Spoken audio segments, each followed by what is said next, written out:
ये कहानी एक ऐसी बूढ़ी माँ की है जिसकी बेटी उसे 17 साल की उम्र में छोड़ के चली गई थी। उस बेचारी बूढ़ी माँ का साथ देने के लिए कोई नहीं था और धीरे धीरे उनका शरीर कमजोर होने लग गया था। वो ठीक से चल भी नहीं पाती थी। उनके रीढ़ की हड्डी कमजोर होने की वजह से उन्हें झुककर चलना पड़ता था। जब उनकी बेटी कई सालों तक अपने गाँव वापस नहीं आई तो उन्होंने दिन के काम काज में ही व्यस्त रहना सही समझा और इसी तरह कई साल बीत गए। इसके बाद हम देखते हैं कि उसकी बेटी की उम्र अब 32 साल हो चुकी है और उसका एक 7 साल का बेटा भी है जिसका नाम सांगवू है। सांगवू की माँ 15 सालों के बाद अपने गाँव जा रही थी। उसका बेटा उसे पूछता है कि उसकी दादी माँ कैसी है और क्या उन्हें ठीक से सुनाई और दिखाई देता है, लेकिन उसकी माँ को उसके किसी भी सवाल का पता नहीं था क्योंकि उसे खुद भी नहीं पता था कि इतने सालों में उनका क्या हाल हो चुका है। वो दोनों अपने गांव जाने वाली बस में बैठे थे, लेकिन रास्ते में गांव के लोग एक मुर्गी के बच्चे को पिंजरे से निकाल देते हैं और वो सांगवू और उसकी माँ के ऊपर कूदकर उनके कपड़ों को गंदा कर देता है। उसके बेटे को ये जगह बिल्कुल पसंद नहीं आती क्योंकि इस गाँव में बहुत सारे कच्चे रास्ते थे जहाँ पर बहुत सारी मिट्टी उड़ती थी। वो अपनी माँ से घर वापस चलने की जिद करता है, लेकिन वो उसे डांट फटकार के किसी तरह अपनी माँ के घर ले आती है। यहाँ पर हम उसकी माँ को देखते हैं जो अब बहुत बूढ़ी हो गई थी। वो बोल नहीं सकती है और उनके सुनने की शक्ति भी बिल्कुल खत्म हो चुकी है।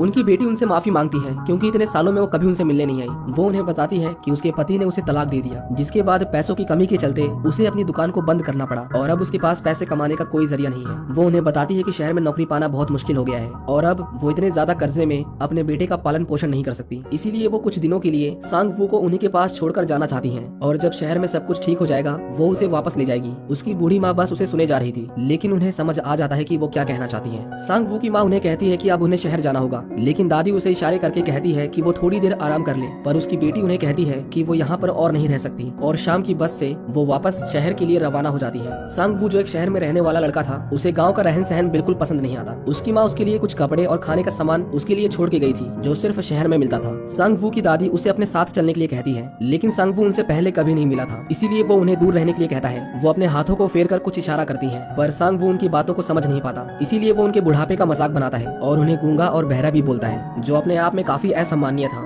ये जानकर दादी माँ को बहुत बुरा लगता है, जिसके बाद दादी अकेले ही आगे जाने लगती है। सांगवू उनका पीछा करता है, पर वो ऐसे नाटक कर रहा था जैसे वो उनका पीछा नहीं कर रहा। रात को वो दोनों साथ में खाना खाते हैं। उसकी दादी अपने हिस्से का खाना भी उसे दे देती है। वो हमेशा वीडियो गेम्स खेलता रहता था और उसकी दादी उसे उत्सुकता से देखती रहती थी, पर कभी भी उसे कुछ कहती नहीं थी। उनके गाँव में टॉयलेट की सुविधा नहीं थी, इसीलिए सांगवू को एक पॉट के अंदर टॉयलेट करना पड़ता था, जिसे उसकी दादी ही हमेशा अपने हाथों से साफ किया करती थी। सांगवू उन्हें हर सवेरे 2 बाल्टियों का भार उठाते हुए देखता था। उनके अंदर एक ठहराव था, मानो ऐसा है कि उन्होंने अपने जीवन के अच्छे और बुरे लम्हों को जी लिया है। एक दिन एक लड़का उसके घर आता है और वो सांगवू को अपने साथ खेलने के लिए कहता है, पर उसे अकेले रहना ही पसंद था, इसीलिए वो उसे मना कर देता है। उसकी दादी उसे कभी कुछ नहीं कहा करती थी, बस उसे जिस चीज की जरूरत है वो उसे दे दिया करती थी। लेकिन कुछ दिनों के बाद सांगवू अकेले रहकर तंग आ गया था। वो एक दिन अपने घर के नीचे गाँव की ओर जाता है, पर उसे कोई दिखाई नहीं देता जो उसके साथ खेल सके। वो थक हार के वापस आ जाता है। उसकी दादी खाली समय में सिलाई किया करती थी। वो अपने पोते को सुई में धागा डालने के लिए कहती है क्योंकि उनकी आंख कमजोर थी और उन्हें ठीक से दिखाई नहीं देता था। सांगवू धागे को डालकर दोबारा से अपना वीडियो गेम खेलने लगता है, लेकिन जब भी धागा खत्म होता था वो सांगवू से दोबारा से सुई में धागा डालने के लिए कहती थी। सांगवू इससे बहुत इरिटेट हो गया था। वीडियो गेम्स खेलते खेलते उसकी बैटरी खत्म हो जाती है। सांगवू अपनी दादी से कुछ पैसे मांगता है ताकि वो नई बैटरियां खरीद सके, लेकिन उसकी दादी ने गरीबी में अपना जीवन बिताया था और उनके पास इतने पैसे नहीं थे। सांगवू उन्हें कहता है कि वो अपनी माँ से कहकर उनके पैसे वापस कर देगा, लेकिन उसकी दादी एक बार फिर से अपने हाथों को फेर कर फिर से वही इशारा करती है। सांगवू को उनके ऊपर गुस्सा आता है और वो उन्हें कहता है कि वो किसी काम के नहीं और उन्हें धक्का देकर वहाँ से भाग जाता है। पैसे न मिलने पर मानो जैसे वो अपनी दादी को अपना दुश्मन मानने लगता है। वो उनकी चप्पलों को छिपा देता है, जिसकी वजह से उन्हें हर रोज नंगे पैर ऊंची चढ़ाई करनी पड़ती थी। वो बहुत मेहनत से उसके टॉयलेट पॉट को धोकर लाती है, जिसे वो लात मारकर तोड़ देता है। सांगवू को किसी भी तरह बैटरीज चाहिए थी। वो अपनी दादी के सिर में लगे हेयरपिन को निकालकर मार्केट की ओर जाता है ताकि वो उसे बेचकर बैटरीज खरीद सके। वो एक आदमी से बैटरीज की दुकान का रास्ता पूछता है। जब वो दुकान पहुंचता है तो दुकान वाला उसे कुछ बैटरियां दिखाता है, लेकिन उनमें से कोई भी उसके वीडियो गेम में नहीं लग पाती क्योंकि उसमें सिर्फ मर्क्यूरी सेल्स लगते थे जो आकार में गोल होते हैं। वो दुकान वाला उसे दूसरी दुकान के बारे में बताता है, लेकिन वहाँ भी वो बैटरीज नहीं थी। सांगवू सोचता है कि उसे बैटरीज नहीं मिली तो क्यों ना वो उस हेयरपिन को बेचकर बर्गर या नूडल्स खा ले, क्योंकि वो उसे अपनी दादी को वापस नहीं करने वाला था। लेकिन किराने वाला उस हेयरपिन को लेने से मना कर देता है क्योंकि उसकी बाजार में कोई कीमत नहीं थी। सांगवू इसके बाद निराश होकर अपने घर वापस आने लगता है, लेकिन वो गाँव से इतना दूर आ गया था कि उसे वापस जाने का रास्ता समझ नहीं आता। वो रास्ता भटक गया था और वो जोर जोर से रोने लगता है, लेकिन तभी एक आदमी उसे रोते हुए देखता है जो उसी के गाँव के पास रहता था। वो सांगवू को अपनी साइकिल पर बिठाकर उसके गाँव तक छोड़ आता है। सांगवू रास्ते में ही खड़ा था कि तभी वो देखता है कि उसकी दादी उसका इंतजार कर रही थी। वो उसे देखते ही आगे जाने लगती हैं। सांगवू उनसे पूछता है कि वो कहाँ जा रही हैं और ये सुनते ही वो वापस अपने घर जाने लगती हैं। सांगवू भी उनके साथ साथ चलने लगता है। अगले दिन उसकी दादी उसके कपड़े धोकर सुखाने के लिए धूप में फैला देती है, लेकिन तभी बारिश आ जाती है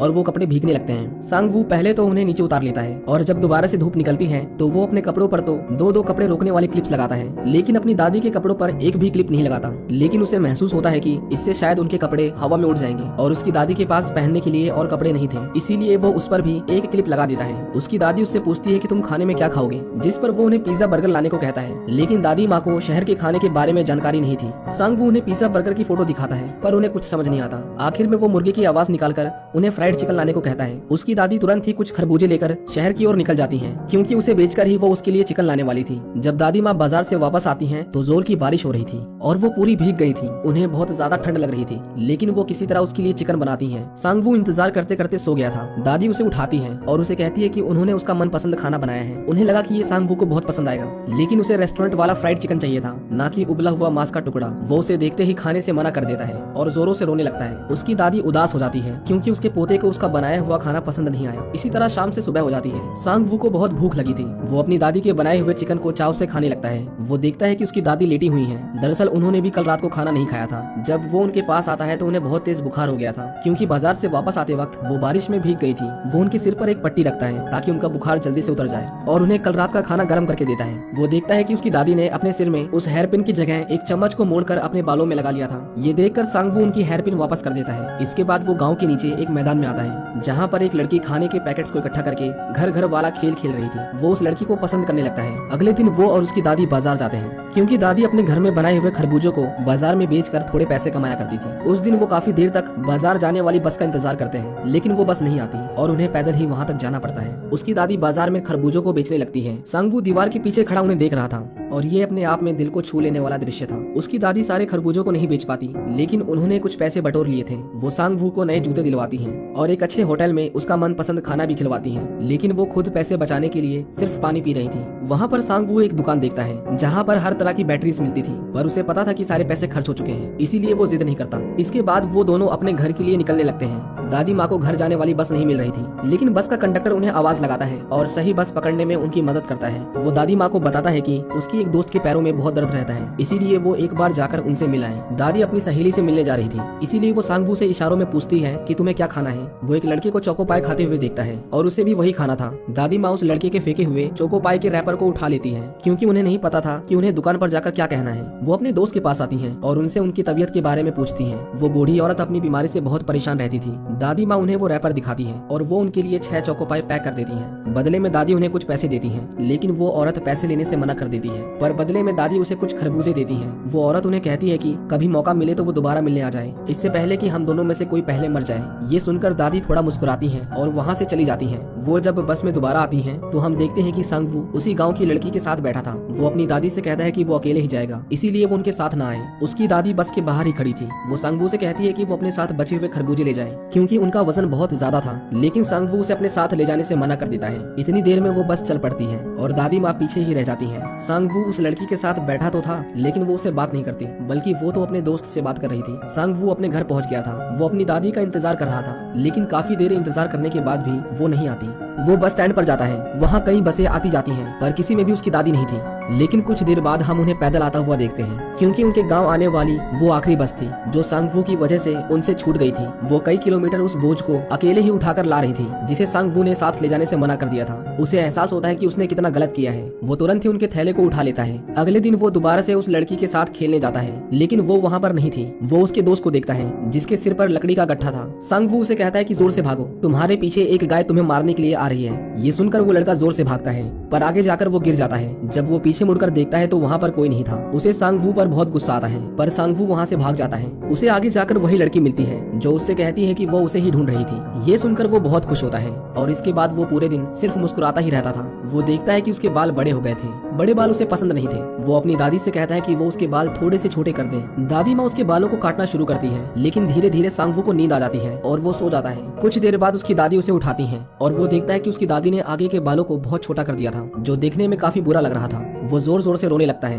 क्योंकि अब वो ऐसा चेहरा लेकर उस लड़की से नहीं मिल पाएगा। वो अपने सिर को कपड़े से छिपाने की कोशिश करता है, लेकिन दादी उसी कपड़े में अपना सामान रखती थी। वो दोनों एक बीमार आदमी के पास आते हैं। ये वही आदमी था जिसने सांग वू के खो जाने पर उसे घर तक पहुंचाया था। वो आदमी कहता है कि अब उसे मर जाना चाहिए क्योंकि वो सिर्फ अपने आसपास के लोगों को तकलीफ दे रहा है। दादी उन्हें हौसला रखने को कहती है और उन्हें कुछ खाने का सामान देती है और उनकी अच्छी सेहत के लिए प्रार्थना करती है। सांग वू अपने सारे खिलौने इकट्ठा करके बाजार जाता है। उसकी दादी उसके लिफाफे में उसका वीडियो गेम देती है, लेकिन वो उसे लेने से मना कर देता है क्योंकि उसमें बैटरीज नहीं थी। पर फिर भी दादी वो उसके बैग में रख देती है। वो अपने सारे खिलौने बेचकर एक बड़ा सफेद रंग का भालू लाता है। घर आते वक्त जब वो रास्ते में एक ढलान देखता है तो अपनी हाथ गाड़ी से वो फिसल कर नीचे आने की सोचता है, लेकिन ये खेल उसे बहुत भारी पड़ता है। वो गिर जाता है और उसके पैर छिल जाते हैं और उसके पैरों से खून निकलने लगता है। जब वो रास्ते में था तो उसके पीछे एक गाय भागने लगती है, लेकिन वो लड़का उसे बचा लेता है जिसे पिछली बार उसने परेशान किया था। सांग वू को जो वीडियो गेम उसकी दादी ने दिया था, जब वो उसे खोलता है तो उसके अंदर कुछ पैसे थे ताकि वो वीडियो गेम की बैटरी खरीद सके। उसे देखकर सांग वू बिल्कुल रोने जैसा हो जाता है।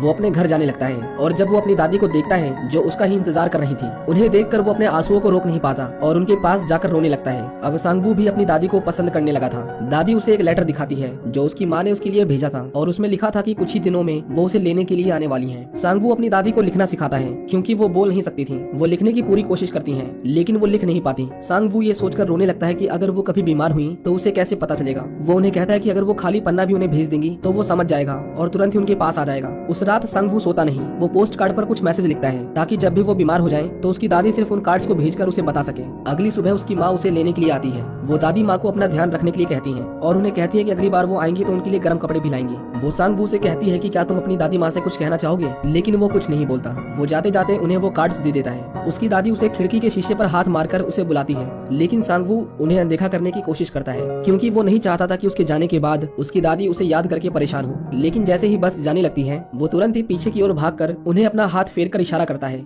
वो कहते हैं ना कि बच्चे मन के सच्चे होते हैं। सांग वू भी अपनी दादी से प्यार करने लग गया था, लेकिन शायद उनकी किस्मत में अकेले रहना ही लिखा था। वो कुछ बोल नहीं सकती थी, लेकिन उनका प्यार उनके कामों में झलकता था। उन्होंने कभी भी सांग वू को परेशानी में नहीं आने दिया। दादी माँ इसके बाद अकेले ही अपने घर तक जाती हैं और अब उन्हें सांग वू के दोबारा आने तक इसी तरह अकेले अपना जीवन बिताना था। और हमें इस कहानी के अंत तक भी पता नहीं चल पाया कि दादी अपने हाथों को फेर कर क्या कहना चाहती थी, और यहीं पर ये कहानी खत्म हो जाती है। ये मूवी सन 2002 में रिलीज हुई थी और ये अपने समय की दूसरी सबसे ज्यादा पैसे कमाने वाली फिल्म थी। साउथ कोरिया में इसे ग्रैंड बेल अवार्ड से नवाजा गया, जिसकी मान्यता साउथ कोरिया में ऑस्कर के बराबर होती है। आपको ये कहानी कैसी लगी हमें कमेंट करके जरूर बताएं।